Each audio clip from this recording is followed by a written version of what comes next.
What is good, everybody? Welcome to the weekend recap show. We're going to be trying to do this a little bit more often because we know that you guys like these immediate reaction videos. Nibs, what's good, my guy? How we doing? Man, I'm doing lovely, baby. How you doing, man? I'm hanging in, bro. I like our new cool background, and I like the fact that Terrence Crawford found a way against Israel Madrimov this weekend. Wasn't the prettiest, wasn't the most spectacular, but he took a tricky, tough guy and he found a way like all greats do. What were your first thoughts and reactions to this matchup this weekend? First off, hats off to Madrimov and Crawford for taking the fight, right, and making it. Madrimov didn't have to give Crawford a title shot for coming up to 154. And, hats off to Bud for trying to further his legacy and, stepping up and taking a challenge, right? One thing people who are, not necessarily well versed or casual fans of the sport will say is, oh, well, Bud is, he took on too much. He barely beat a guy who's 10-0 and yada, yada, yada, right? Madrimov has 350 amateur fights. Let's be real clear. We were talking about this off air. The European sect, these guys are coming in as basically paid amateurs who've been professionals for years. And that's why they're coming in and they're winning world titles within their first 10 to 15 fights, why they're going on and having these real quick, careers because they've already done all the legwork. So, Madrimov is probably better than, most guys who got 20, 30 fights on their ledger because he's a decorated amateur. And he's got a tricky style. I don't think anybody at 154 has an easy time fighting Madrimov. Win, lose, or draw, he's not going to make it an easy night. So hats off to Terrence for figuring it out. Like you said, he figured it out. A tricky style. He fought lefty the whole time, which I was inspired by. I actually, if I'm keeping it a buck, you know this already.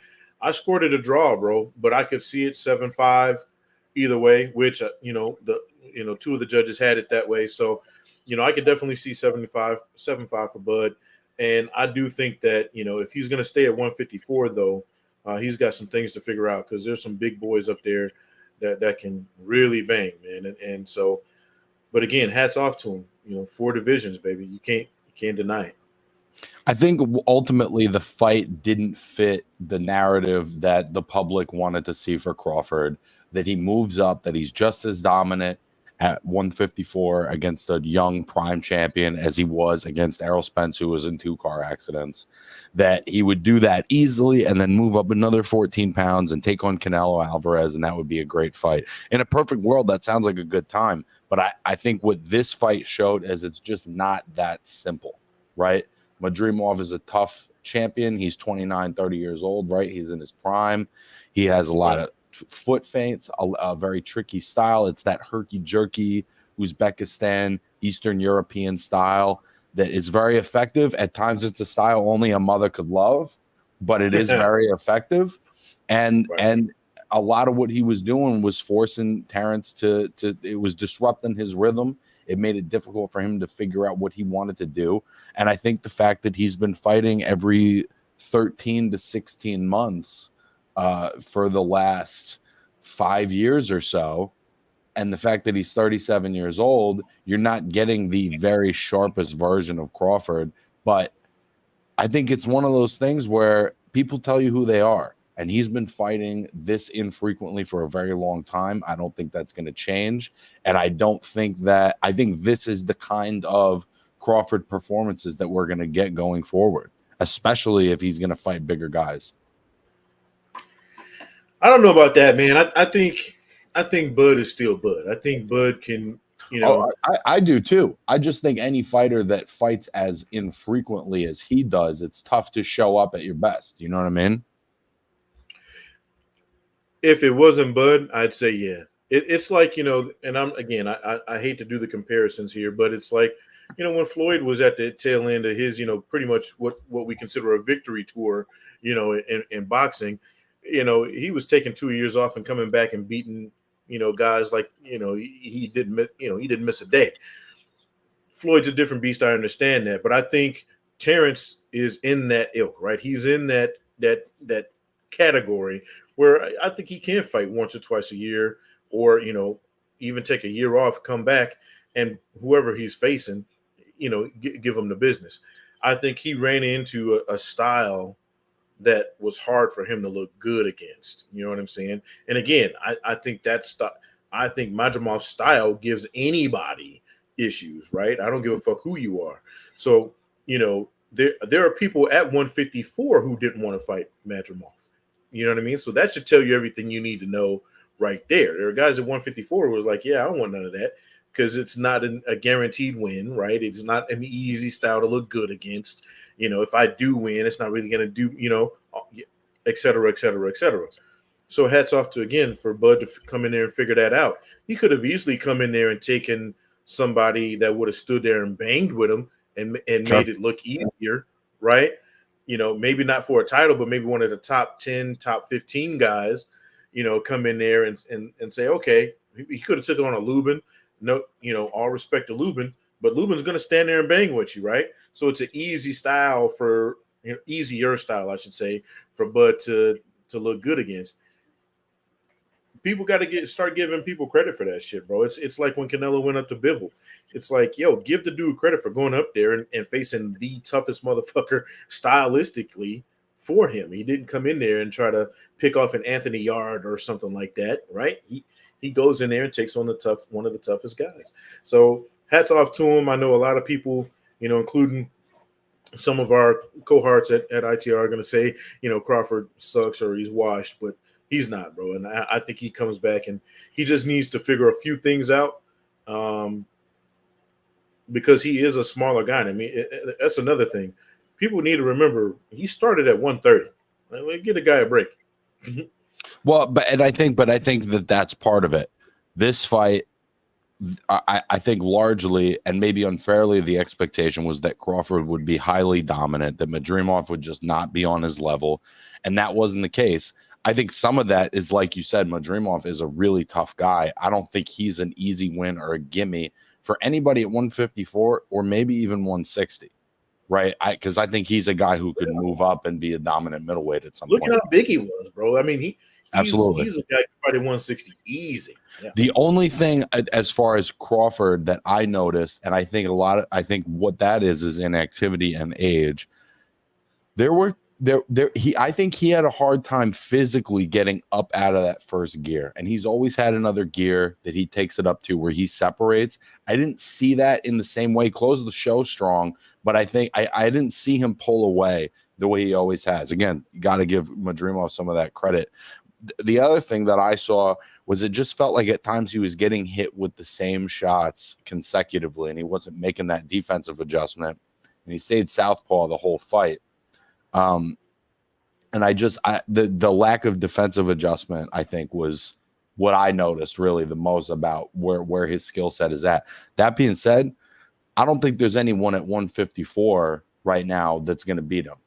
Personally, I think he's the favorite in every fight he's in. I think Jesus Ramos will give him a tough fight. There's some big, tall guys at that weight that'll give him problems, but he's the favorite in every fight at that weight. It's just not going to be this clean, easy run right up to Canelo the way I think people wanted it to be.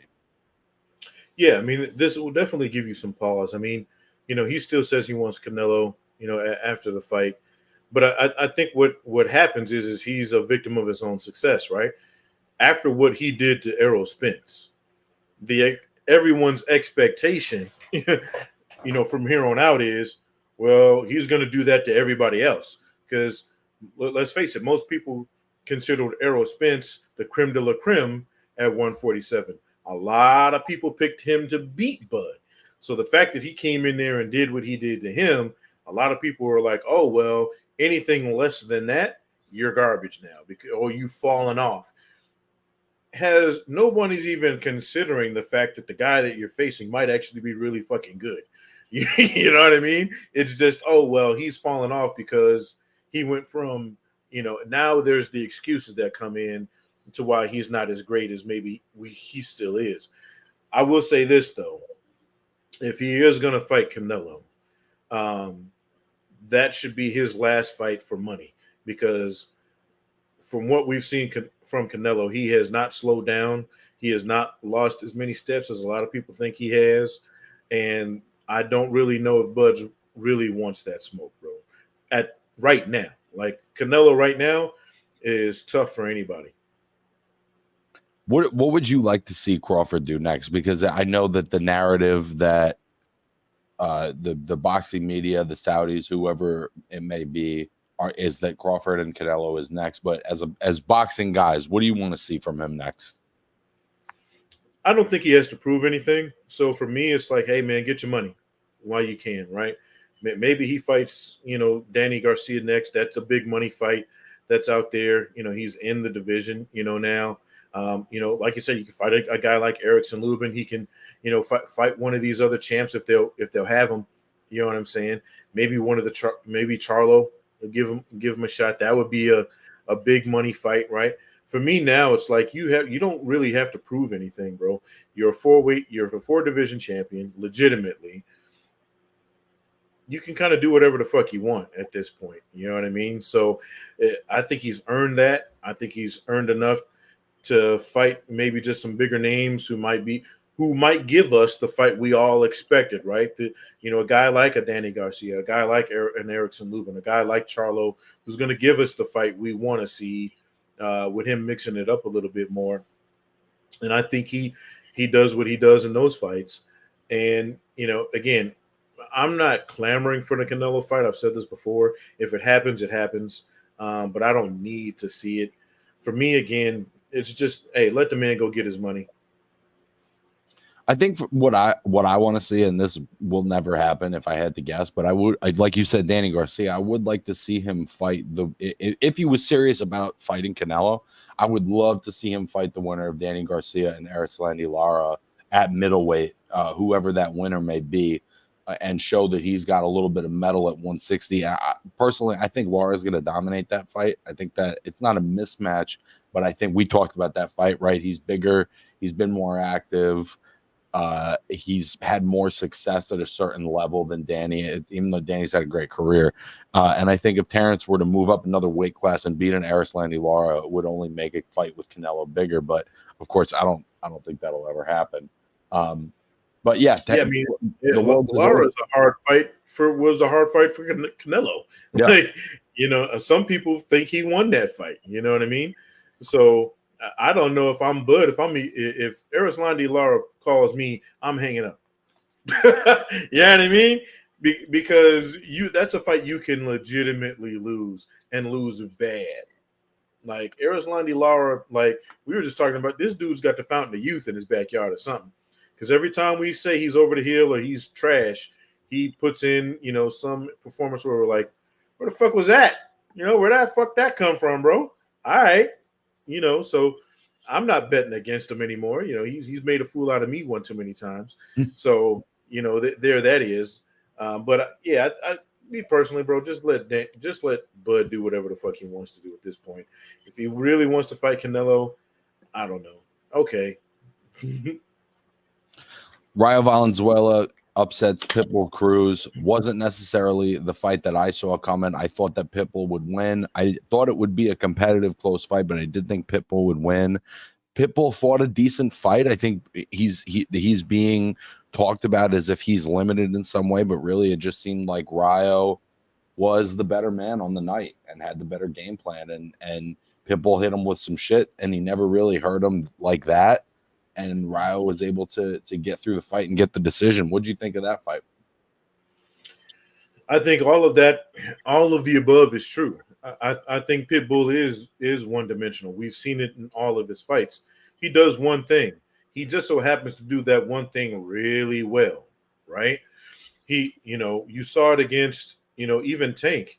Even though Tank is throwing bombs at him, he kept coming. He doesn't go away. He's literally a pit bull. He's in your chest. He's coming at you. Pressure fighter, typical Mexican with a granite chin, and he's throwing his bombs when he can. The problem is what happens when you run into somebody who can really box, right? And isn't going to stand there and do the whole machismo thing with you and can take your punches. Rayo did all of that, and he put on a clinic. Like, to me, it wasn't close. I thought it was a rout. I didn't have, I think I gave Pitbull 2, maybe 3 rounds, 4 to be nice if you really want to. But I thought Ryo won that 9-3 easy. The problem now for Ryo is okay, now you're at 140 and those are some killers up there, bro. Like, you know, I yeah, think you you fought just a beat one of those killers, though. To be honest with you, if you were listing who the killers were at 140, 48 hours ago, I think Pitbull Cruz would have been on that list. In light of how dominant he was against Rolly, the fight with Tank, he's shown himself to be a certified guy, and I think that the performance that Ryo had, even though he did take some shots in this fight, I think it shows that he's a real guy too. And I also think taking a loss is not the end of the road, right? We talk about that shit all the time.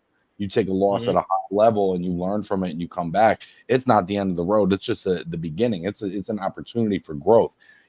Some people think it's the end of the line. I like to think of it as it can be the death of the fighter that you were, and it's an opportunity to kind of recreate yourself. And I think that he's done that successfully. Ryo, yeah. Pitbull, nah.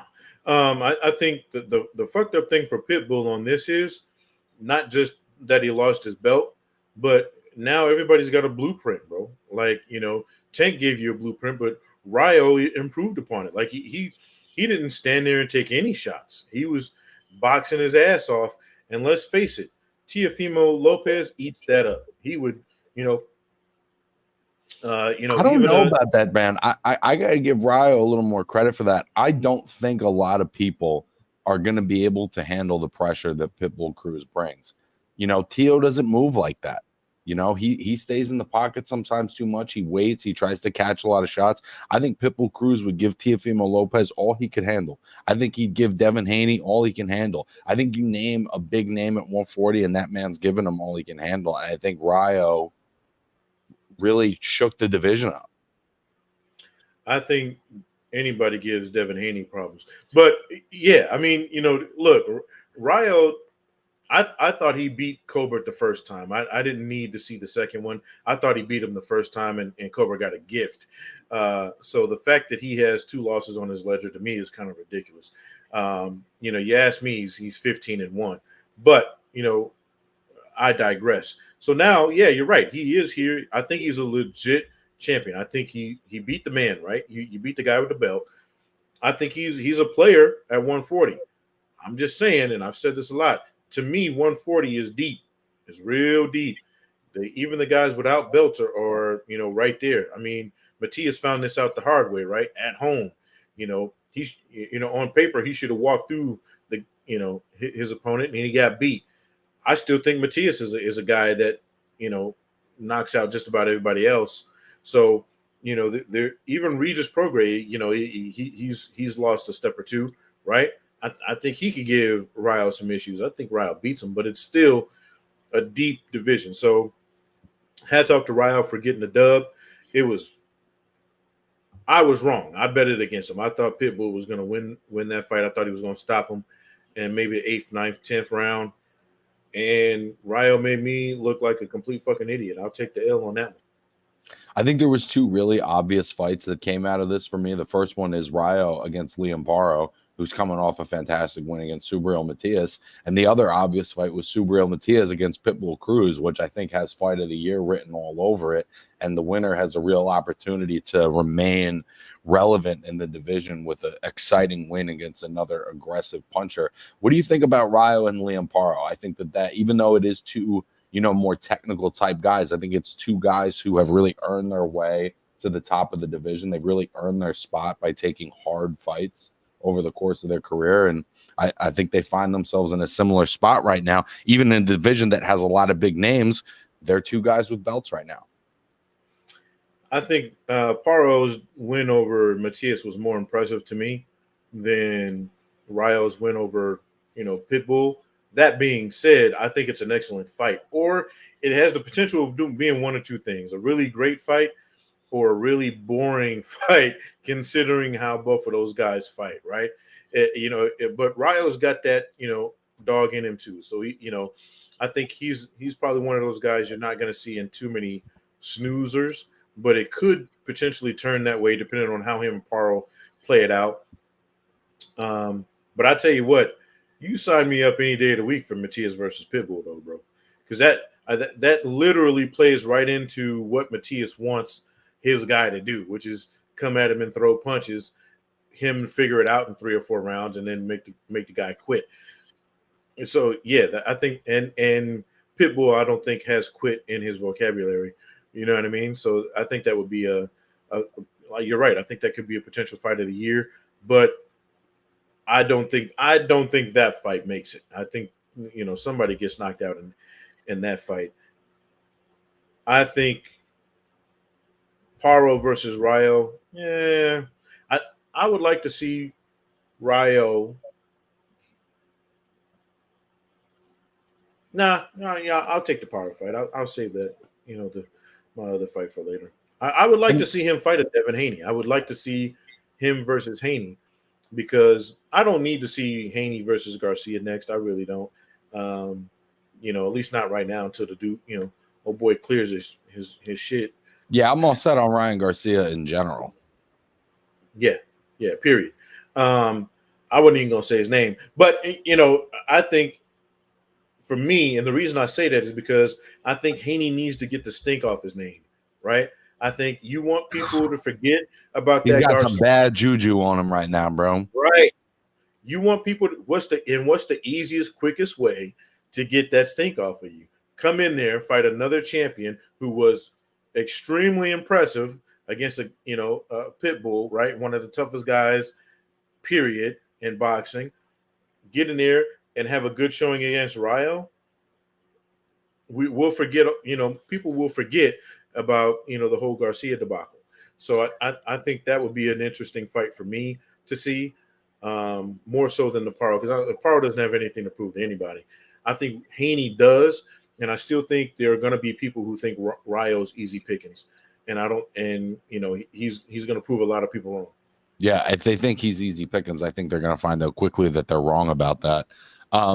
Prior to that, there was a pair of heavyweight fights. The first one we'll talk about is Jarrell Miller and Andy Ruiz getting a draw, which, to be honest, at times was a little difficult to watch.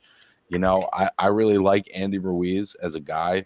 There's a lot to like about Andy, the way, he brings his son in with him. He's got that everyman thing. The Joshua win was a magical moment. He's a very endearing guy. And Jarrell Miller is sort of the textbook villain, at least for me. He's proven to be a cheat who does not respect the sport, who does not respect his fellow fighters. And frankly, I think he comes off as kind of an asshole on the mic, even though he is interesting. But they fight. It's a draw that felt perfectly appropriate. But what were your kind of initial thoughts to this one in what was ultimately a pretty disappointing performance from both guys? First off, man, I just want to go have drinks and hit up a taco truck with Andy Ruiz, bro. Like that's you know what I mean? Like he's one of those guys where it's like, I know you're a professional fighter and all this. Bro, I want to get invited to one of your parties, bro. Like let's drink till the sun comes up and eat tacos. Like it would be amazing. He seems like that kind of guy. The thing for me was he looked sad, bro. It looked sad because I've seen all these videos of him training his ass off and in great shape. And then he comes in and he looks completely out of shape, right? He looks like a guy who's been out of the ring for 2 years and he wasn't getting any of his shit off. Now, I mean, I saw the injury to his hand. That shit was horrible. That was gnarly. Yeah. So he's got a built-in, it's not even an excuse. He's got a built-in reason for things to have not gone his way that night. I think Miller won, bro. Like I think he edged it out at the end. I had it 7-5 Miller, but I'm not mad at the draw at all. Because even though I think Miller won, there were stretches where he doesn't do shit. Yeah, he's applying pressure, but he's not throwing any fucking punches, bro. He's just kind of just coming forward and leaning on him or pushing him off, and Andy's just kind of tying up because he can't throw his fucking hand. Now we know why. So I think a draw is appropriate. I don't need to see it again, though. I think beyond the hand injury, which obviously he showed a lot of heart, a lot of balls to be able to get through a 12-round fight with Did an you see injury that like that. shit? Yeah, it was horrible. I think the thing that has been difficult about watching Andy in the last couple of years is he has so much natural ability, especially for a heavyweight. Like you can see it when he gets up on his toes. He can move. He's got great hand speed. He's a good counterpuncher. He's got a good, like, there's so many things that seem to come naturally to him. And his conditioning has just always kind of gotten in the way of him sustaining a game plan and really showing like who he is as a fighter. Um, and I think that even if he has been training hard, if you haven't been living like an athlete for the last 2 years, you know, a 6-week training camp isn't going to cut it. And I'm sure he did work out. You know what I mean? I'm not saying that Andy Ruiz doesn't get in the gym and put some work in. But when we talk about elite level athletes, it just doesn't seem like elite level coaches want to put up with the kind of work ethic that he's bringing to the table. And then for Miller being upset with the decision, I had the same score that you did, right? But there's enough close rounds in there and enough long stretches where Miller doesn't let his hands go at all. I mean, he really had Andy going 7, 8, and 9, where it looked like he was going to stop Andy. And he just didn't have the volume and the output in the same way that Andy didn't to put his stamp on the fight enough to win it. Obviously, scoring at 7-5 for Miller, you know, I'm not upset with the draw. There wasn't, either guy did not pull away enough. Our guy DKG, he says Ruiz is finished. Miller won that fight. I think in general that's the sense, but I don't know exactly what Miller brings to the table too in terms of elite level heavyweight boxing. No, and I'll disagree with that. You know, with it being with that injury, because let's be real clear, Andy Ruiz was doing some work in the beginning of that fight. He was getting some clean stuff in, knowing, and I mean, and seeing how gruesome that hand injury was. I mean, bro, you know, break your pinky and try throwing it. You know what I'm saying? That dude had a bone sticking out of his fucking hand. So, you know, I think if he completely healthy, Ruiz probably, you know, smokes Miller, or at least gets a good decision, you know, in a rematch if they fight again. Miller didn't show me enough for me to be like, oh, well, he can do something with this, even if he does win, right? Because he wasn't his typical Big Baby Miller self. Like, you know, that's one thing about Big Baby Miller that got him where he was. He throws a shitload of punches. You know, he's busy. He's in there. He wears guys down. He got the wearing down part, but he forgot to throw the fucking punches. Like, you know what I mean? And the fucked up thing is that he looked like he was in the best shape I've seen him in a long ass goddamn time. I was like, yo, does this motherfucker actually have some abs somewhere in there? Like, you know what I mean? But it just looks like he didn't do enough for me. I'm pretty sure he'll get another big fight, you know, because the Sheik seems to just be giving out big fights.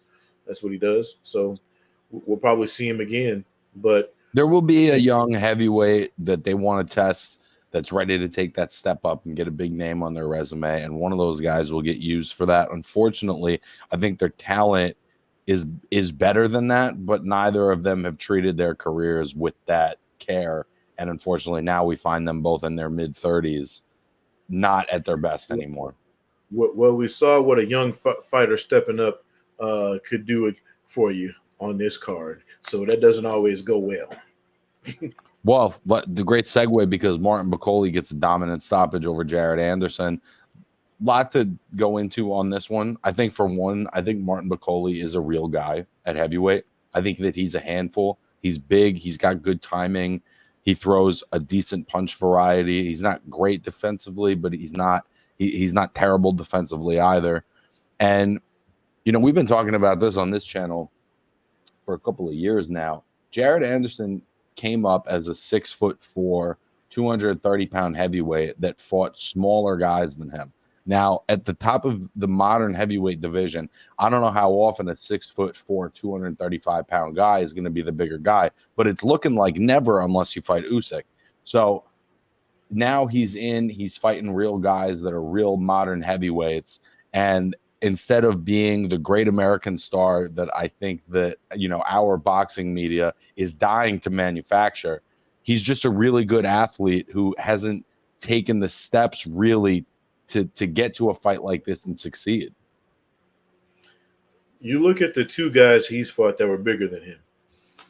Look at the results. You know what I'm saying? I mean, Which is what the top of the division looks like too. They look like guys who are 6'6", 250 plus. Yeah, I mean, he fought a washed up version of a former champion and almost got knocked out. You know what I mean? And let's face it, a former champion who's not giving any of the other guys in the top 15 any headaches, right? But he came in there and he almost knocked this dude out in a fight he was supposed to win going away. Yeah, he ends up winning a unanimous decision, but he had some serious troubles. And kudos to him for acknowledging after the fight. It's the same shit we've been saying, to your point, since we've been watching Jared Anderson. He's not fixing the shit he does wrong. He's pulling straight back all the time, chin in the air. That's going to get you hurt in the heavyweight division. Thanks to Kegi for dropping that. The top guys in the division. Yeah, I mean, just look at that. Pretty accurate too, by the way. Right. You look at those names, right? Look at all those names. There's not one person on that list I see right now that should be worried about Jared Anderson. Period. I mean, God, man, the last couple of fights that we've seen, Agit Kabayel, he stops Makhmudov, then he goes ahead and stops Frank Sanchez. That volume style, I don't think Jared's going to know what to do with that. I mean, and I think as much as you got to give Bakole the credit on this win, I do think that he's going to give any of those other guys on that list a tough fight. But Jared had moments where he just stayed on the ropes too long, or he stayed in the pocket too long, because I don't think he understood what the consequences could be, because he's, early in his career, he was fighting guys that were 6 foot, 5'11", that were closer to my height than to Tyson Fury's height. And I just don't think it helped to develop him as a modern heavyweight. It's the cliche, right? We talked about this with Berlanga, and he's figuring it out a little bit. But what happens when you step up in competition and you hit a guy with your best punch and he smiles at you and keeps on coming, and then he hits you back with his best punch? It's, do you have the chin to take that coming back at you? He fucked around and found out. No. Well, and I think as a result of this, Bakole is now a guy on the verge. He's a guy on the verge of being top 5. He's the guy on the verge of a big fight. I'd love to see him in with Kabayel. Agit Kabayel, I think, has earned a big fight himself, knocking out Frank Sanchez. Zhilei Zhang just knocked out Deontay Wilder. I want to say Joe Parker, but I feel like Joe Parker's earned himself an actual mega fight. He's kind of checked those boxes already. But I think for Bakole, man, a fight with him and Agit Kabayel, or a fight with him and Zhilei Zhang, is exciting, and would put him. He's got dynamite in both hands too, bro. Yeah, he's another one of those brick hands. You know what I mean? Like, and it's sneaky because he's not loading up on everything. He knows he's got good timing, and he knows how to mix up what he's doing to disguise that power. When you can knock somebody out with an arm punch, that's some whole nother shit. You know what I mean? It reminds me of like Larry Holmes, George Foreman type shit, right? Some dudes just hit really fucking hard. And I think another thing I want to do is give Jared Anderson some praise. He got up every time, right? He didn't give up. He kept coming. He wanted to continue fighting. It just wasn't his night, right? And again, you see this with a lot of prospects after a loss or a devastating loss. They have built-in excuses out of the ass, right? He didn't do any of that. He said, hey, look, I didn't do my job, didn't listen to my coaches, lost to the better guy, right? So he lost with grace. Hopefully, right, he can get back to the lab, learn from the shit that he's doing wrong, work on that, because you can only depend on your natural talent and athleticism for so long, right? In the heavyweight division, you've definitely got to be much more responsible defensively, but you've also got to know what your opponent can and can't do. I think he far underestimated Bacoli. You know what I mean? He didn't respect that man strength at all. And again, like I said, he fucked around and found out what really happens when you step up and take these bigger fights. I think he saw a slower guy. I think he thought, oh, this guy's not as athletic as me. He's not going to be able to keep up with my pace. But what you don't see on tape that you might see in the ring is timing. Timing is a tricky thing. And when a guy knows how to time you and use his size and use his length, it just makes it really difficult for a guy like Jared Anderson. I just think that at the end of the day, you can't take away, like you said, the fact that he got up, the fact that he took a really hard fight against a guy that's a legit guy, but of all of those guys listed is probably the least significant name and probably ranked the lowest. But again, Jared took that big step up. Jared showed that he wanted to take hard fights, and not everybody in his position is going out of their way to do that. But of course, when you have performances like Charles Martin, when you have performance like his last fight against the guy whose name, unfortunately, the cruiserweight, that it was a real dud of a performance. He's had some in-ring performances that I think have soured people to him. He's had some out of the ring stuff that I think have soured people to him.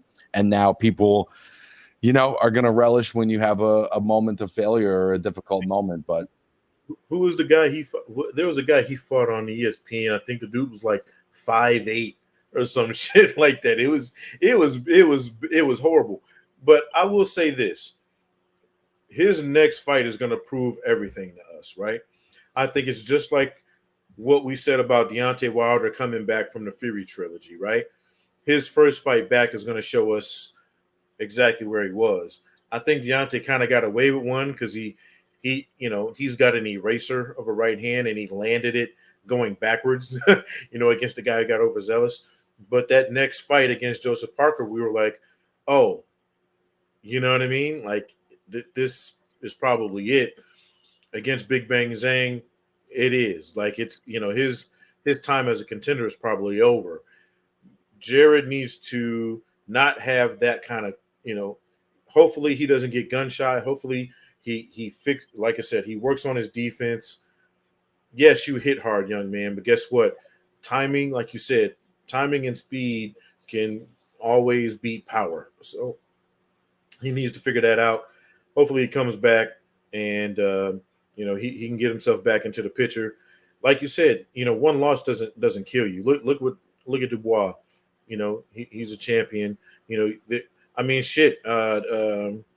What's his name? The dude who Chisora. He just beat Joe Joyce. Most people, including myself, said he should have retired a long time ago. I don't know about retiring, but losses don't necessarily mean you're completely out in the heavyweight division because Jared Anderson can hit very hard. So, if look at again Joseph Parker, another guy, got a couple losses on his record.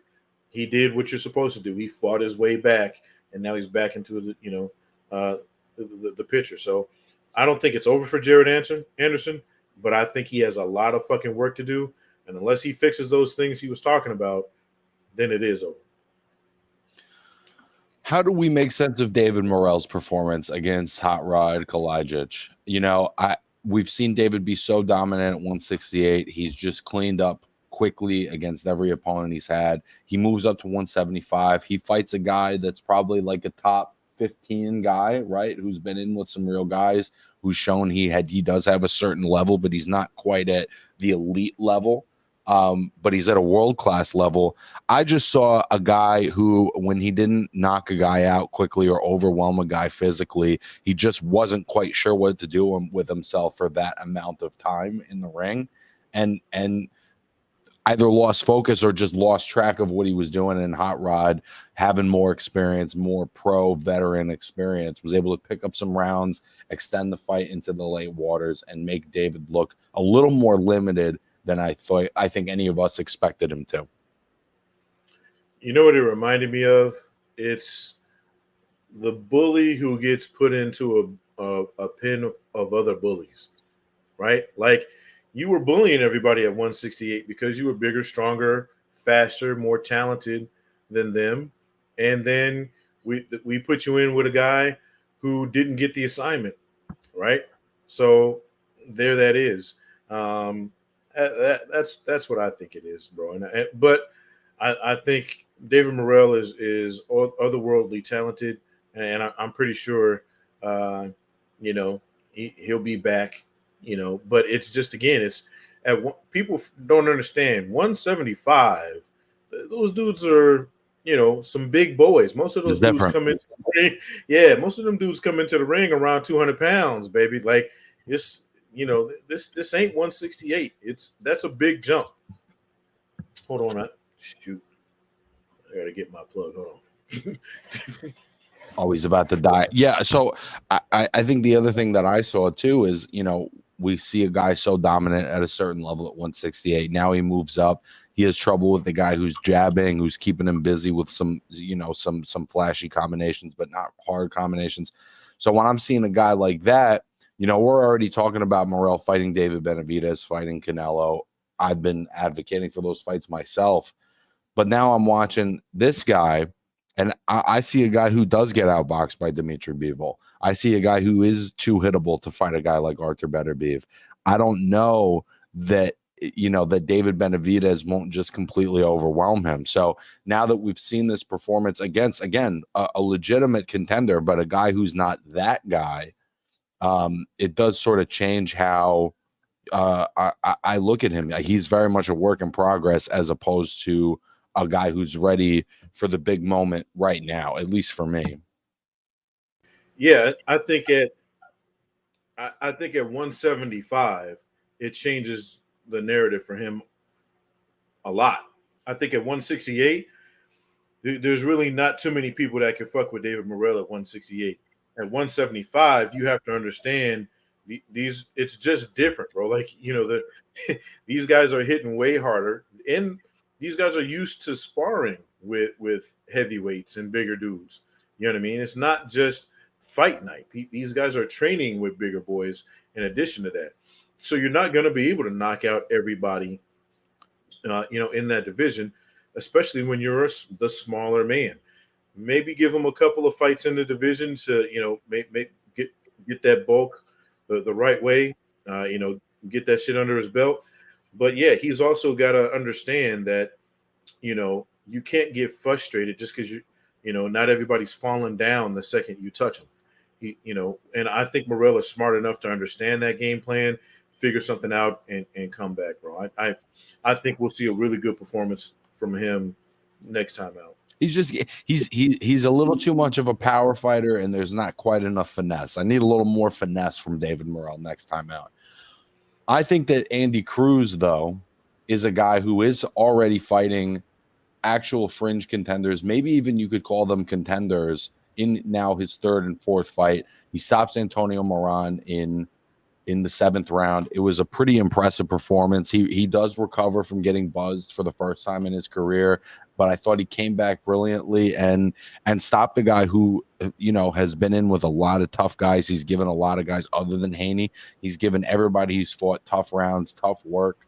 And I think that Andy Cruz, man, I think he's actually doing the fast track thing. Yeah, I mean, we talk about this again pre-show. We talk about this all the time. Actually, you take these, you know, the Cuban guys, the European guys that are in that amateur program. That's basically professionals, you know, just trying to get into the Olympics. And then when they turn pro, they were pretty much annihilating, or they're on at least on par with the guys they're fighting with at the contender level right away. You know, because that's what they're training for. I think Andy Cruz is one of those guys. I think we could be talking about him fighting for a title in 2 years, you know, where or shorter, you know, depending on, you know, who he can get in there with, who his promoter can get him in there with. So, you know, I wouldn't be surprised in, you know, within 10 fights if he's not got a strap around his waist. Yeah, and I listen, Keji, I get what you're saying, and we definitely appreciate you in carrying the comment section today. I think that just getting buzzed isn't enough for me to go, he's not the guy. He's fighting a guy that had almost 40 fights, professional fights, not amateur fights, professional fights, and a lot of them at a top level.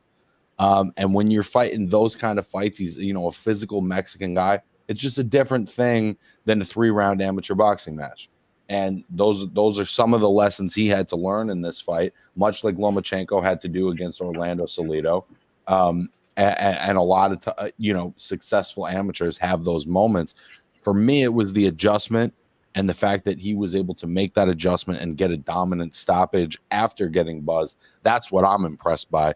But listen, you're not the only one that feels that way. I know there's mixed feelings about Andy Cruz, but I see it with him, man. I just see a guy who's checking all the boxes and has all the tools. Yeah, well, Canelo got buzzed too. When he was first starting out, hell, De La Hoya got buzzed. You can go down the line, right? There's a lot of guys who started their careers out young and got buzzed and it went on to be, great fighters. I think it actually does better for them to figure that shit out early on than it does, I finally get my big time prime time fight and now I have to figure out how to deal with getting buzzed against a killer. You know what I'm saying? Whereas as opposed to getting caught early, I think one of the best things that happened to Berlanga was getting caught early against a guy who wasn't a knockout artist, and he figured out how to come back from that, right, and win a fight. You have to learn how to get clipped early, you know what I mean? Because you, like I said, you don't want to have to try to figure that shit out once you get into the thick of it. We've covered the X's and O's, my friend. I'm going to go on a quick rant about this event as a whole and some of the trends that are happening in boxing. And then, of course, we'll let you and everyone who winds up being in the chat react. So, Riyadh season. It's been a big change in boxing. We've had fights over in the Middle East and parts of the world that we haven't seen fights in before. Now we're seeing this entity. And I say this entity because it's unclear what their role is in boxing. But this entity now moving into the United States. A couple things that have come with that. One of the things that's come with that is almost bi-weekly pay-per-views. The price point on boxing with the Saudi involvement has gone up immensely. I mean, we're talking $60, $80 pay-per-views every other week, every 3 weeks, every month. And I think that it's a price point that if you're going to charge that, the product that you're delivering has to be flawless. And I've yet to get a product from DAZN that's anything but extremely flawed. Saudis or no Saudis. There's technical issues. And I'm coming to this as somebody who works in the field of production, where if I did these things on talk shows or music festivals that I worked on, that I would get fired immediately. We're talking about there isn't one clean mic transfer. There's announcers talking into mics that aren't on. Michael Buffer goes to talk, and there's a union guy sitting in front of the camera. It's just a night filled with truly like amateur mistakes. And I call them amateur too because we grew up in an HBO era where coverage was seamless. So then there's the technical aspect of it. Then there's the fact, and obviously this is a sensitive issue, but now it's intersecting with my sport. And so I'm going to speak on it. We always shoot straight. The fact that we're thanking government officials every hour on the hour, seemingly, and everyone is just so grateful to this guy who we really don't know what his role is in our sport. It feels like propaganda, right? It's an $80 pay-per-view. We're getting Saudi tourism advertising. Everyone's thanking this guy. He's getting a photo op with celebrities who are clearly being paid to be there. Kate Beckinsale respectfully does not care about Israel Madrimov. So I think that, and then we start national anthems. I'm not big on the nationalism with sports anyways, but now we start with the Saudi national anthem. And frankly, if we're just being honest, it's a country that has consistently had human rights violations, and now we're bringing their government officials into our stadiums, and they're running the show.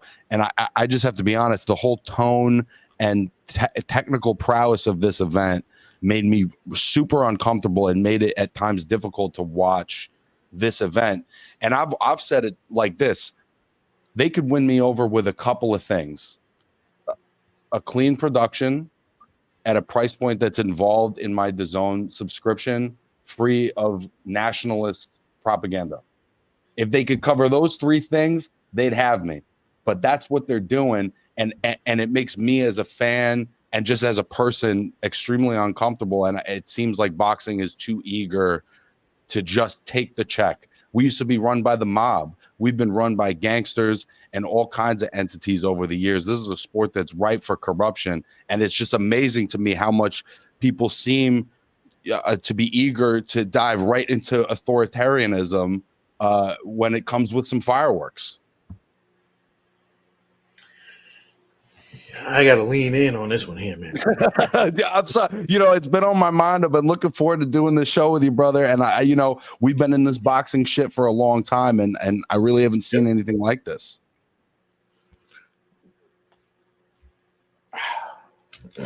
Take the glasses off and everything. Look,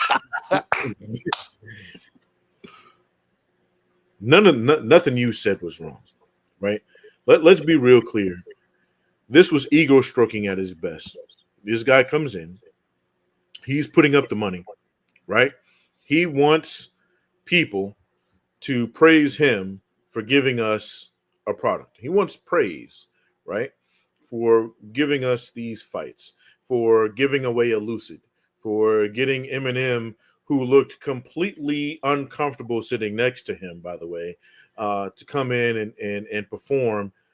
Now, I'll say this: the Eminem concert saved it for me, because I was like, "Oh, sure, that was great. It was sick." Yeah, I was like, "What are we doing?" But you're right.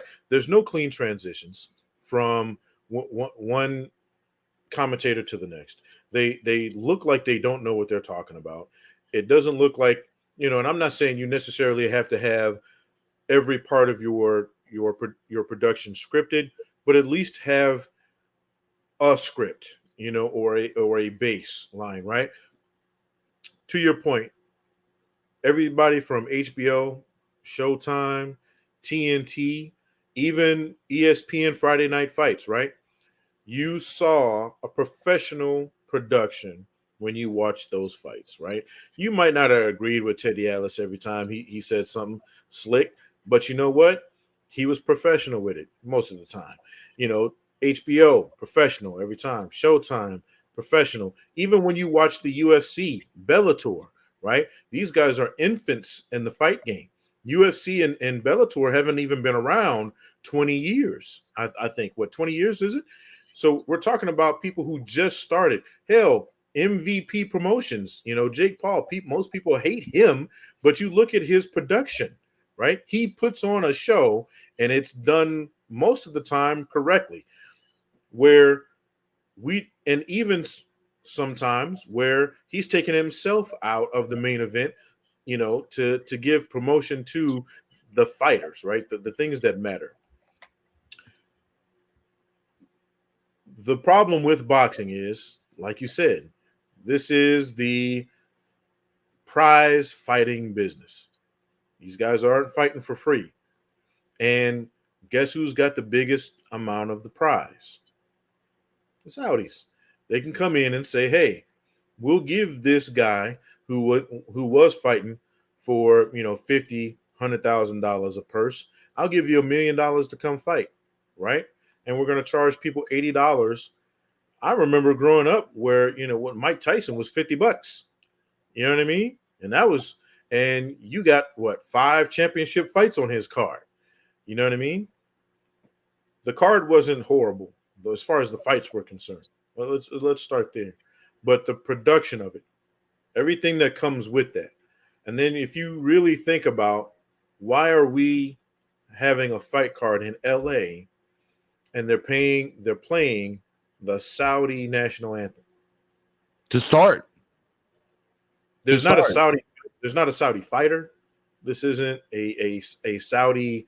We're not in Saudi Arabia. I could see if we were in Saudi Arabia. Sure.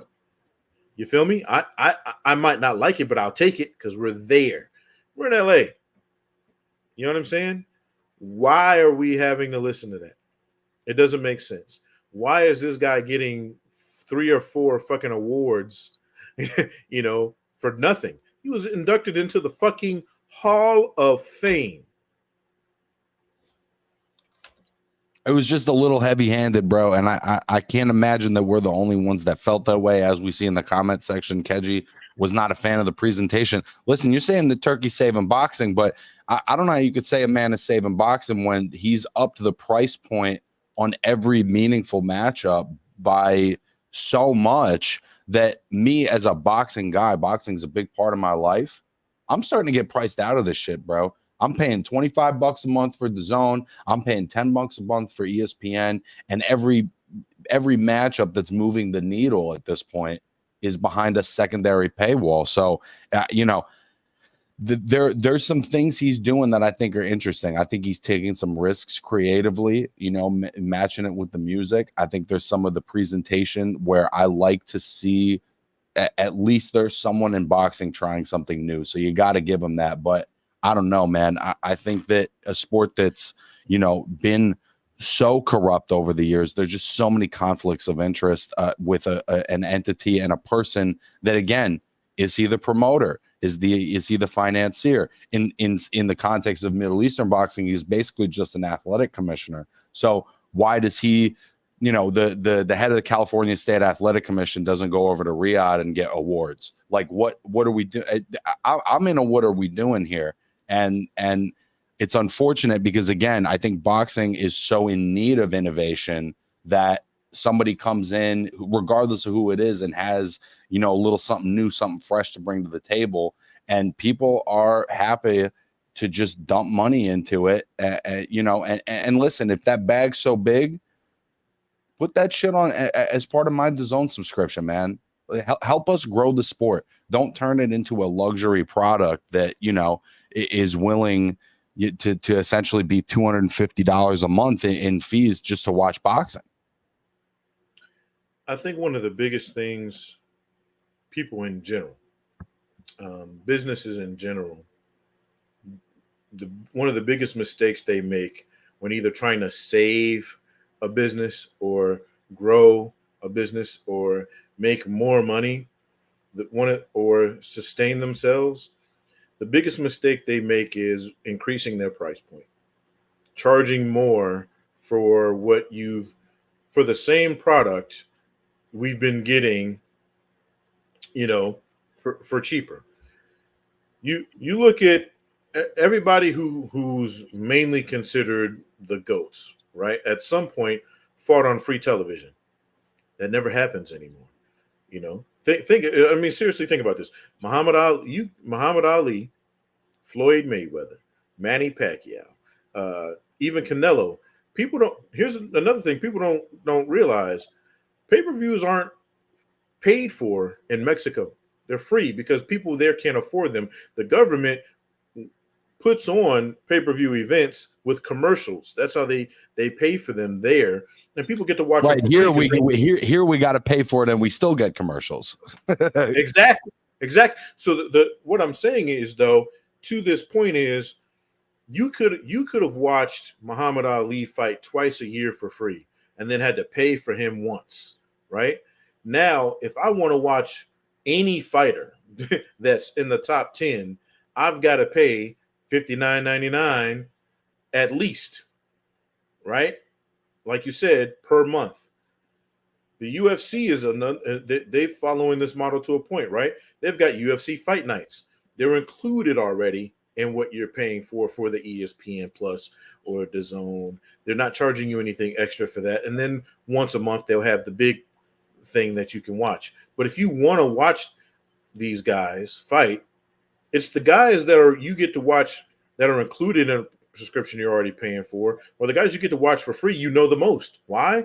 Because you don't have to pay anything to watch them, right?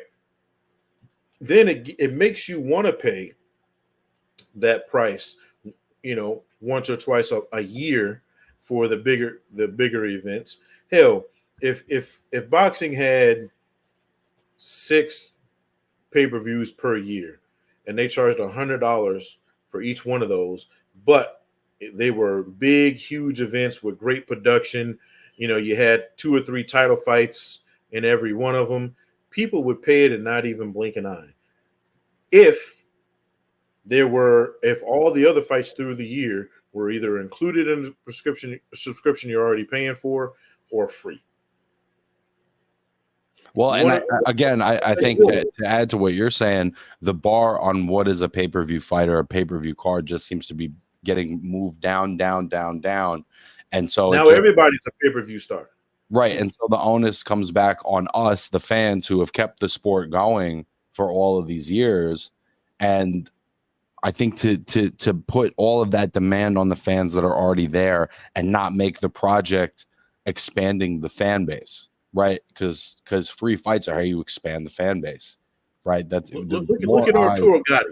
Look at Arturo Gatti. How many he's from your neck of the Atlantic City. How many times did that motherfucker fight for free? And he was beloved. There was nowhere Arturo Gatti, him and Mickey Ward both, right? There's nowhere those two guys couldn't go where they were paying for their own drinks. You know what I'm saying? And, they were superstars eventually. Now, and they weren't even world champions when they fought. Like, that's what we're talking about. If you want guys to invest, people to this day, you can't talk bad about Arturo Gatti in Atlantic City, bro. Like, and unless you're trying to get knifed. Like, you know what I'm saying? You know what I mean? So that's what I'm talking about. A lot of these pay-per-view stars that we're talking about now will be forgotten once they have their last fight. Yeah, and I think just to wrap this real quick, the so what on why promoting, just do a little bit of research about who Turki Al Sheikh might be reporting to, and I think it might make you a little uncomfortable. I think this has been a great episode, Nibs. I know we usually save this for Catch and Counter, but why don't you just go ahead and talk about local boxing real quick and why it's so important? It's important because we are not just supporting the boxers. We're not just supporting the people who do the events. We're supporting ourselves, right? There's a local boxer in every city and every state across the country. You look at, Terrence Crawford. He comes from a place where boxing isn't the big hotbed. He's from fucking Nebraska. You know what I'm saying? But you know what? If it weren't for his community, if it weren't for the people who rode for him the most, he could have been playing football. He could have went to baseball or basketball, sports that get a lot of love in his area. He turned to boxing because the people in his community held him up. They put him up there. They gave him the love and support that he needed to be able to continue and be who he is today. Canelo Alvarez, where he comes from, again, it's the people in his local community, his surroundings, his family that supported him, that went to all of the events, right? Some of these guys couldn't even afford their own equipment. You'll have some of these guys at local events borrowing or using each other's equipment just so they can put on a fight. And then you see them 10, 15 years later, and they're fighting for a championship, or they're fighting a contender, or they got it on a pay-per-view card, and maybe that's the pinnacle of their career. But they all started somewhere. And if they didn't get the support that they needed when they were borrowing uniforms, then they wouldn't have got to the point where you get to watch them on these million pay-per-views a year. So, again, support local boxing because you're supporting yourself, you're supporting the community, and, we're ITR, baby. Fuck what is a fuck off. Hey, what a great way to end this show. Thank you to everybody in the comments section, and come back next Sunday. We're really going to try to make this a more regular thing. It may not always be us two. It may be other guys within our ITR team, but we're definitely going to do what we can to join you guys on Sunday, because we know that, Sundays is ultimately the fights were last night. That's when you're thinking about them. And I think it's important that that's when we show up. So Nibs, hell of a show. Appreciate you and appreciate everyone in the comment section. Here we go.